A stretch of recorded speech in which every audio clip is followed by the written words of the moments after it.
I'm Laurence Stewart. I'm a consultant urologist in Edinburgh, UK, and I've just become the elected chair for the scientific committee. It's the first time that we've had an elected chair.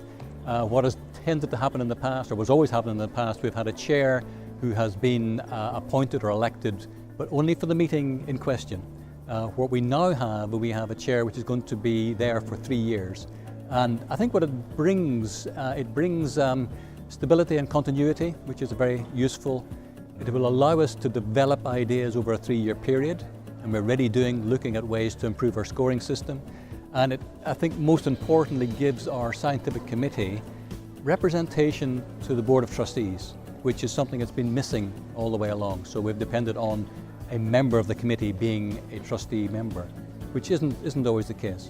So I think all of these are going to help further develop and improve what we deliver through the scientific committee.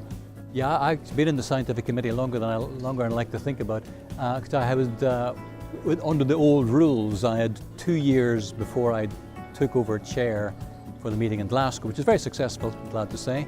And then 2 years after that, and then I was co-opted for a further year. So I've had 6 years already sitting on the scientific committee.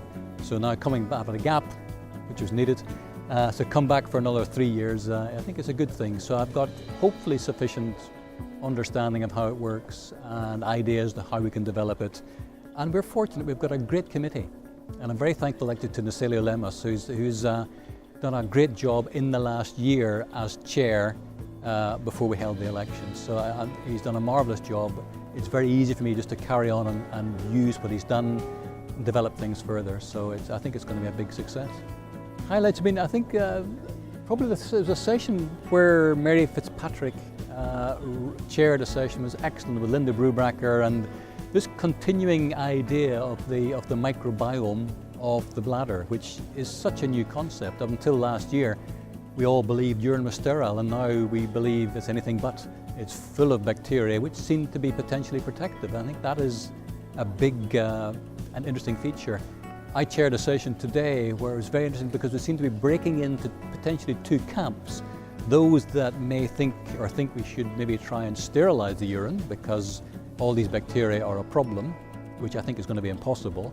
And those who are almost thinking the exact opposite and saying, well, rather than trying to destroy all these bacteria, given that some are beneficial, should we maybe try to introduce good bacteria, much in the same way as we talk about good and bad bacteria in the gut.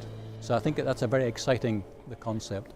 I think ICS is very good at this because we don't shy away from things that are a bit controversial.